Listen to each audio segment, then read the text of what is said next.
কিশোরী, তরুণ তরুণী, ছাত্রছাত্রী, বয়স্ক, বৃদ্ধ, পুরুষ, মহিলা সবাইকে সালাম জানাচ্ছি। প্রতিটি হত্যার বিচার আমরা করবই। এসবের সঙ্গে জড়িতদের আমরা বিচারের কাঠগড়ায় দাঁড় করাবই। অভিযুক্ত যত শক্তিশালীই হোক, তাকে ছাড় দেওয়ার কোনো সুযোগ নেই। পতিত স্বৈরাচার পুলিশকে দলীয় কর্মীর মতো ব্যবহার করেছে। বাধ্য হয়ে তাদের অনেকেই গণহত্যায় অংশ নিয়েছেন। খুবই স্বাভাবিক প্রতিক্রিয়া হিসেবে তারা জনরোষের শিকার হয়েছেন। এতে তাদের মনোবল অনেক কমে যায়। দেশের কোনো মানুষই যাতে কোনো রকম সহিংসতার শিকার না হয়, সেই জন্য আমরা যথাসাধ্য চেষ্টা করছি এবং সবসময় সে চেষ্টা করে যেতে থাকব। সামান্য হলেও জ্বালানি তেলের মূল্য কমানো হয়েছে। শিল্প কারখানায় গ্যাসের সরবরাহ বাড়ানোর উদ্যোগ নেওয়া হয়েছে, যাতে স্থানীয় পর্যায়ে উৎপাদন ব্যাহত না হয় এবং রপ্তানি ক্ষতিগ্রস্ত না হয়। গণশুনানি ছাড়া নির্বাহী আদেশে বিদ্যুৎ গ্যাসের দাম না বাড়ানোর সিদ্ধান্ত নেওয়া হয়েছে। পরিবহন খাতে চাঁদাবাজি বন্ধের চেষ্টা করা হচ্ছে। আমরা আশা করি বাজারে রাজনৈতিক দলগুলোর সঙ্গে আমাদের নিয়মিত যোগাযোগ অব্যাহত রেখেছি। বিভিন্ন ইস্যুতে তাদের মতামত নিয়ে যাচ্ছি। সরকারের সিদ্ধান্ত গ্রহণে এসব মতামত অনেকাংশে প্রতিফলিত হচ্ছে। চলমান সংস্কার প্রক্রিয়ায় তাদের প্রতিটি মতামত সক্রিয়ভাবে বিবেচনায় নেওয়া হচ্ছে। আমরা আশা করছি নির্ধারিত সময়ে ডিসেম্বর-জানুয়ারির মধ্যেই সংস্কার কমিশনগুলো তাদের সুপারিশমালা সরকারের কাছে পেশ করতে পারবে। সকলের ঐক্যমত্যের ভিত্তিতেই আমরা সংস্কার প্রস্তাব চূড়ান্ত করব। নির্বাচন কবে হবে, এই প্রশ্ন আপনাদের সবার মনেই আছে, আমাদের মনেও সারাক্ষণ আছে। আপনারা লক্ষ্য করেছেন, নির্বাচন আয়োজনের লক্ষ্যে আমরা প্রয়োজনীয় পদক্ষেপ নিতে শুরু করেছি। নির্বাচন কমিশন ভোটার তালিকা হালনাগাদ সহ আরও কিছু কাজ শুরু করে দিতে পারবে, যা একটা অবাধ নির্বাচনের সাথে সরাসরি সম্পৃক্ত। প্রথমবারের মতো প্রবাসী বাংলাদেশিরা পোস্টাল ব্যালটের মাধ্যমে যাতে তাদের ভোটাধিকার প্রয়োগ করতে পারে, সে লক্ষ্যেও সরকার কাজ করছে। রাষ্ট্র ব্যবস্থায় সংস্কার আমাদের এই সরকারের অন্যতম অঙ্গীকার। আপনারাই আমাদেরকে এই ম্যান্ডেট দিয়েছেন। যেই 6টি সংস্কার কমিশন আমরা শুরুতে গঠন করেছিলাম, তারা ইতিমধ্যে তাদের কার্যক্রম অনেক দূর এগিয়ে নিয়েছে। বিভিন্ন গণমাধ্যমে আপনারা তাদের কার্যক্রমের আপডেটও দেখছেন। প্রথম 6টি সংস্কার কমিশনের মধ্যে একটি হলো নির্বাচন সংস্কার কমিশন। নির্বাচন অনুষ্ঠানের জন্য এই কমিশনের সুপারিশমালা অত্যন্ত জরুরি। তাদের প্ল্যাটফর্মে যান, আপনার মতামত খোলাখুলিভাবে তুলে ধরুন। আপনি দেশের মালিক, আপনি বলে দিন আপনি কি চান, কিভাবে চান। নির্বাচন নিয়ে আপনাদের সকল বক্তব্য বিনা দ্বিধায় বলতে থাকুন। আপনার মনের কথা তুলে ধরুন। আমার অনুরোধ, সংস্কারের কথাটাও একই সঙ্গে বলুন। সংস্কারকে পাশ কাটিয়ে যাবেন না। নির্বাচনের কথা বলার সঙ্গে নির্বাচন ও অন্যান্য ক্ষেত্রে সংস্কারের কথাটিও বলুন। সংস্কার হলো জাতির দীর্ঘমেয়াদী জীবনী শক্তি। সংস্কার জাতিকে, বিশেষ করে আমাদের তরুণ তরুণীদের, নতুন পৃথিবী সৃষ্টির সুযোগ দেবে। জাতিকে বঞ্চিত করবেন না। নির্বাচন আয়োজনে যে সংস্কার কমিশনের সুপারিশমালায় রাজনৈতিক দলসমূহ এবং দেশের সকল মানুষের মতামত অপরিহার্য, সেই কমিশন হলো সংবিধান সংস্কার কমিশন। এই সুকীয় সংস্কার কাজ শেষ করেই আমরা আপনাদের কাঙ্ক্ষিত নির্বাচন আয়োজন করব। ততদিন পর্যন্ত আমি আপনাদের ধৈর্য ধারণ করার অনুরোধ করব। আমরা চাইব আমরা যেন এমন একটি নির্বাচন ব্যবস্থা সৃষ্টি করতে পারি, যা যুগ যুগ ধরে অনুসরণ করা যাবে। এর ফলে সাংবৎসরিক রাজনৈতিক সংকট থেকে আমাদের দেশ রক্ষা পাবে। এই জন্য প্রয়োজনীয় সময়টুকু আমি আপনাদের কাছ থেকে চেয়ে নিচ্ছি। নির্বাচনী সংস্কারের সিদ্ধান্ত হয়ে গেলে খুব দ্রুত আপনারা নির্বাচনের রোডম্যাপও পেয়ে যাবেন। অন্তর্বর্তী সরকার সৃষ্টি হয়েছে রাজনীতিকে নীতির কাঠামোয় আনার জন্য এবং রাজনীতির জন্য নতুন পরিবেশ সৃষ্টির নিবিড় আকাঙ্ক্ষা থেকে। এই আকাঙ্ক্ষা পূরণ করা থেকে জাতিকে বঞ্চিত করবেন না। থাকবে নির্বাচন ছাড়াও আরও গুরুত্বপূর্ণ সংস্কার করার ব্যাপারে ঐক্যমত গঠনের জন্য অতিরিক্ত সময় প্রয়োজন হতে পারে। দেশবাসীর কাছে, বিশেষ করে রাজনৈতিক দলগুলির কাছে আমরা ক্রমাগতভাবে প্রশ্ন তুলতে থাকব, কী কী সংস্কার নির্বাচনের আগে আপনারা করে নিতে চান। দেশে সংগঠিত অন্যান্য অপরাধের বিচার প্রক্রিয়া ত্বরান্বিত করার জন্য দেশের বিভিন্ন জেলায় সহস্রাধিক প্রসিকিউটর নিয়োগ দেওয়া হয়েছে। হাইকোর্টে ইতোমধ্যে নিয়োগ দেওয়া হয়েছে 23 জন নতুন বিচারক। বিচার বিভাগকে ঘুষ ও দুর্নীতিমুক্ত করার জন্য সম্ভব সব ধরনের চেষ্টাই করা হচ্ছে। বিচারপতিদের নিয়মতান্ত্রিক উপায়ে শাস্তিমূলক ব্যবস্থা গ্রহণের জন্য সুপ্রিম জুডিশিয়াল কাউন্সিল পুনর্বহাল করা হয়েছে। শুধু বিচার বিভাগই নয়, সর্বগ্রাসী দুর্নীতির হাত থেকে দেশের সব খাতকেই রক্ষা করতে আমরা সচেষ্ট হয়েছি। দুর্নীতি দমন কমিশন পুনর্গঠনের কাজ প্রায় শেষ পর্যায়ে। দুর্নীতি ও অর্থ পাচারে অভিযুক্ত প্রভাবশালী 150 ব্যক্তির তালিকা তৈরি এবং 79 জনের বিরুদ্ধে অনুসন্ধান শুরু হয়েছে। 15% হারে আয়কর পরিশোধ করে অপ্রদর্শিত পরিসম্পদ অর্থাৎ কালো টাকা সাদা করার বিধান বাতিল করা হয়েছে। সরকারি কার্যক্রমকে গতিশীল করতে বিভিন্ন পর্যায়ের 19,084 জন কর্মকর্তা কর্মচারীকে পদোন্নতি, 13,429 জনকে বদলি এবং 12,636 জনের বিরুদ্ধে শাস্তিমূলক ব্যবস্থা গ্রহণ করা হয়েছে। গুরুত্বপূর্ণ নীতি নির্ধারণী সিদ্ধান্ত গ্রহণ করা হয়েছে। ছাত্রছাত্রীদের দাবি মেনে ইতিমধ্যে সরকারি চাকরির বয়সসীমা 32-এ উন্নীত করা হয়েছে। আমরা জানি আমাদের কাছে আপনাদের আরও অনেক দাবি দেওয়া আছে। দীর্ঘদিনের অপশাসন, অত্যাচার, অনাচারের ফলে আপনাদের মনে অনেক ক্ষোভ পঞ্জীভূত হয়েছে। দেশে বাক স্বাধীনতা না থাকায় আমরা কেউ আমাদের মতামত, দাবি দেওয়া প্রকাশ করতে পারিনি। আমরা আপনাদের প্রতিটি দাবির প্রতি সহানুভূতিশীল। আমরা ধৈর্য সহকারে আপনাদের কথা শুনতে চাই, কিন্তু সেজন্য আপনারা সড়ক অবরোধ করে জনদুর্ভোগ সৃষ্টি করলে আমাদের সকলেরই অসুবিধা হয়। আমাদের একান্ত অনুরোধ, আপনারা নির্দিষ্ট চ্যানেল মেনটেন করে আপনাদের দাবি দেওয়া পেশ করবেন।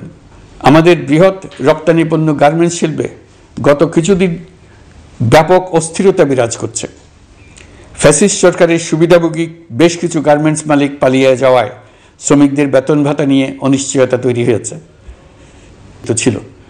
শ্রমিকরা তাদের দীর্ঘদিনের বঞ্চনার প্রতিবাদ জানাতে এবং অনিশ্চয়তা থেকে মুক্তি পেতে রাস্তায় নেমে আসে। আমরা তাদের কথা শুনেছি, তাদের আলোচনার টেবিলে নিয়ে আসতে পেরেছি। আমরা অত্যন্ত আনন্দিত যে মালিক শ্রমিকের মধ্যে 18 দফার একটা ব্যাপক ভিত্তিক চুক্তি স্বাক্ষরিত হয়েছে।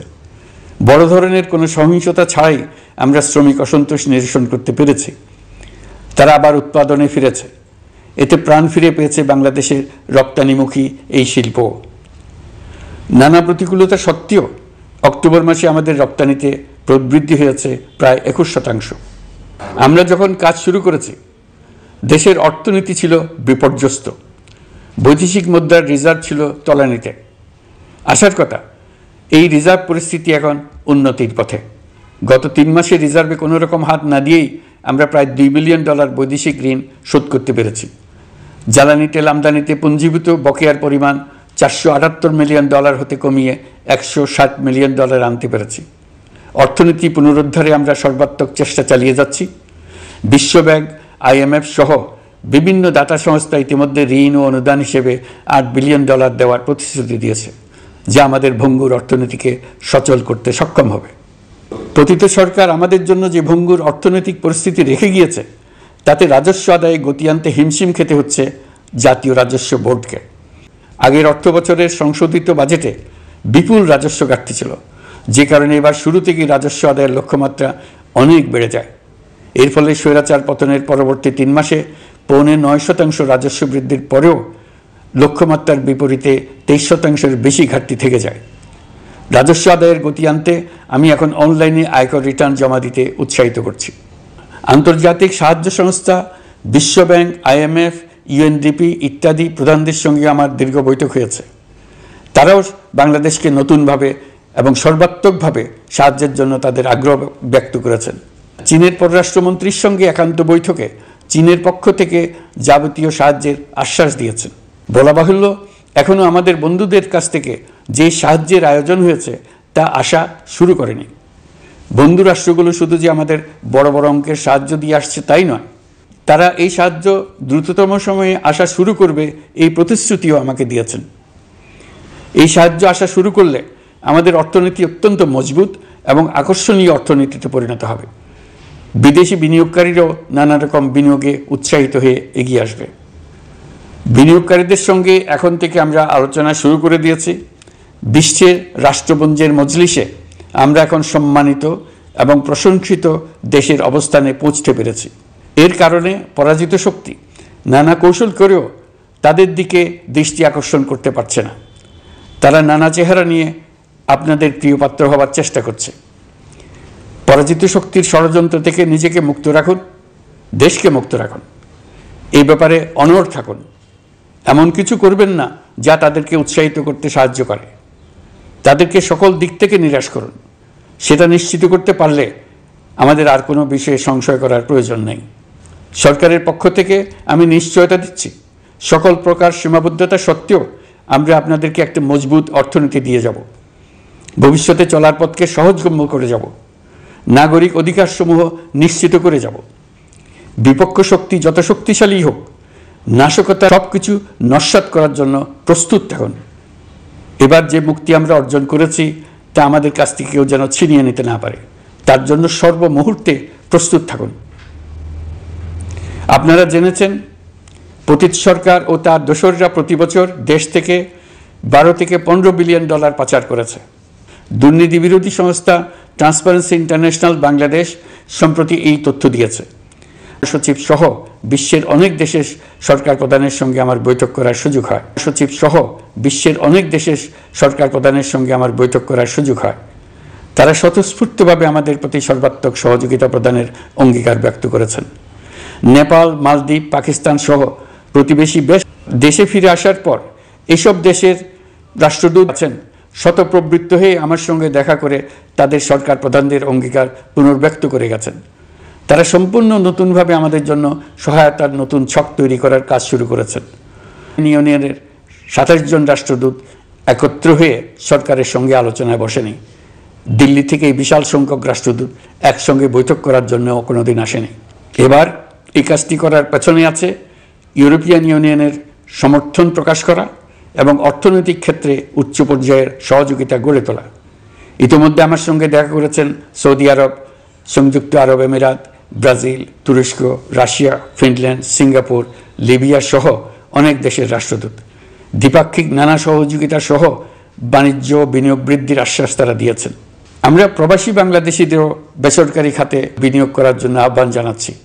বাংলাদেশের অর্থনৈতিক উন্নয়নে তরুণদের কর্মসংস্থানের মূলে রয়েছে বেসরকারি খাত। আমাদের বিনিয়োগ বোর্ডের নির্বাহী চেয়ারম্যান 2 শতাধিক বেসরকারি প্রতিষ্ঠানের প্রধান নির্বাহী, উদ্যোক্তা ও বিনিয়োগকারীর সঙ্গে পৃথক পৃথকভাবে বৈঠক করেছেন। নীতির ধারাবাহিকতার অভাব, সরকারি বেসরকারি পর্যায়ে মত বিনিময়ের অভাব, সরকারি অফিসের জটিল প্রক্রিয়া এবং সর্বোপরি দুর্নীতি বিদ্যমান বিনিয়োগকারীদের সমস্যায় ফেলেছে। বিনিয়োগকারীদের উদ্বেগ নিরসনে আমরা অনেকগুলো কাজ করেছি। ইতিমধ্যে সত্যিকারের ওয়ান স্টপ সার্ভিস চালু হয়েছে। বিনিয়োগ সংক্রান্ত চ্যালেঞ্জ সমাধানে আন্তঃমন্ত্রণালয় কমিটি গঠন করা হয়েছে। বেসরকারি খাতের উপদেষ্টা কাউন্সিল ও ডিজিটালাইজেশনের মাধ্যমে সরকারি অফিসে না এসে প্রয়োজনীয় কর্মসম্পাদনের পদক্ষেপ নেওয়া হয়েছে। বিনিয়োগ উন্নয়ন সংস্থা আমাদের অগ্রগতির বিষয়ে সবাইকে মাসিক ভিত্তিতে আপডেট করে যাচ্ছে। আমরা প্রবাসীদের কল্যাণে কাজ করছি। আমার অনুরোধে সংযুক্ত আরব আমিরাত সাজাপ্রাপ্ত 57 জন সহ অন্যান্য বাংলাদেশিকে মুক্তি দিয়েছে। এইসব বাংলাদেশি যাবজ্জীবন কারাবাসের ঝুঁকি নিয়ে ফেসিবাদের বিপক্ষে প্রতিবাদ করেছিল। বাংলাদেশিরা এরকম প্রতিবাদ আরও অনেক দেশেই করেছেন। আমরা তাদের প্রতি কৃতজ্ঞ। কয়েকদিন আগে বাকুতে সংযুক্ত আরব আমিরাতের প্রেসিডেন্ট জনাব শেখ মোহাম্মদ বিন জায়েদ আল নাহিয়ানের সঙ্গে আমার কথা হয়েছে। তাকে বাংলাদেশের পক্ষ থেকে ধন্যবাদ জানিয়েছি। তিনি বলেছেন বাংলাদেশের জন্য যে কোনো সাহায্য লাগলে আমি যেন তাকে জানাই। প্রবাসীদের কল্যাণে আমাদের সরকার সম্ভব সব ধরনের উদ্যোগ গ্রহণ করে যাচ্ছে। তুরস্কের রাষ্ট্রপতি রিসেপ তাইয়েপ এরদোগানের সাথে আগে আমার টেলিফোনে আলাপ হয়েছে। এবার COP29 সম্মেলনে গিয়ে তিনিও তার স্ত্রীর সঙ্গে অত্যন্ত অন্তরঙ্গ পরিবেশে আলোচনা হয়েছে। বাংলাদেশের প্রতি তার বিশেষ সমর্থনের কথা তিনি বারবার প্রকাশ করেছেন। তুরস্কের একটি বাণিজ্য প্রতিনিধি দল ইতিমধ্যে বাংলাদেশ সফর করেছে। তুরস্ক এদেশের সঙ্গে অর্থনৈতিক সম্পর্ক উন্নয়নের জন্য টার্কিশ ইনভেস্টমেন্ট অথরিটি বা টিকা একটি অফিস ঢাকায় স্থাপনের জন্য ঘোষণা দিয়েছে। এর মাধ্যমে তুরস্কের বিনিয়োগ ও বাণিজ্য বৃদ্ধির উদ্যোগ নেওয়া হবে। এ উদ্দেশ্যে চলতি মাসে একটি উচ্চ ক্ষমতা সম্পন্ন দল তুরস্ক থেকে বাংলাদেশে আসছেন। আপনারা সবাই অবগত আছেন জলবায়ু পরিবর্তন আমাদের জীবনযাত্রার জন্য কীরকম হুমকি হয়ে আসছে। গত এক বছরে বাংলাদেশ প্রায় 15টি প্রাকৃতিক দুর্যোগের শিকার হয়েছে। মানুষের সৃষ্ট নানাবিধ দুর্যোগের পাশাপাশি এসব প্রাকৃতিক দুর্যোগের বিপক্ষেও আমাদের লড়তে হচ্ছে। আজারবাইজানে জলবায়ু সম্মেলনে বিশ্ব নেতৃবৃন্দকে আমি আমার উদ্যোগের কথা জানিয়েছি। সেখানে জাতিসংঘের মহাসচিব, ইউরোপ, এশিয়া, আফ্রিকার অনেক সরকার প্রধানের সঙ্গে আমার দেখা হয়েছে। যতটুকু আলাপ আলোচনা সম্ভব হয়েছে আমি সবার কাছে জলবায়ুর প্রতিকূল প্রভাব মোকাবেলা সহ গণতান্ত্রিক উত্তরণের পথে বাংলাদেশের অগ্রযাত্রায় সহযোগিতা চেয়েছি। তারা সবাই সহযোগিতার অঙ্গীকার করেছেন। আমাদের সরকার স্বচ্ছতা ও জবাবদিহিতায় বিশ্বাসী, তাই আমি সরকারের সকল মন্ত্রণালয়কে নির্দেশ দিয়েছি তাদের নিজ নিজ কাজের বিস্তারিত বিবরণ নিজেদের ওয়েবসাইট ও সামাজিক যোগাযোগ মাধ্যমে প্রকাশ করার জন্য। আমি আমার দপ্তরকেও বলেছি সরকারের সব কাজের বিবরণ যাতে জনগণ জানতে পারে, এই জন্য যেন প্রয়োজনীয় পদক্ষেপ নেওয়া হয়। এই সরকারকে ব্যর্থ করার জন্য, অকার্যকর করার জন্য বিশাল অর্থে বিশ্বব্যাপী এবং দেশের প্রতিটি স্থানে, প্রতিটি প্রতিষ্ঠানে এক মহাপরিকল্পনা প্রতি মুহূর্তে কার্যকর রয়েছে। তাদের একটি বড় প্রচেষ্টা হচ্ছে আমাদের মধ্যে বিভেদ সৃষ্টি করা। পতিত সরকারের নেতৃবৃন্দ যারা এদেশ থেকে বিপুল পরিমাণ অর্থ পাচার করে নিয়ে গেছে, সেই অর্থে বলীয়ান হয়ে তারা দেশে ফিরে আসার জন্য চেষ্টা করে যাচ্ছে। তাদেরকে কিছুতেই সফল হতে দেবেন না।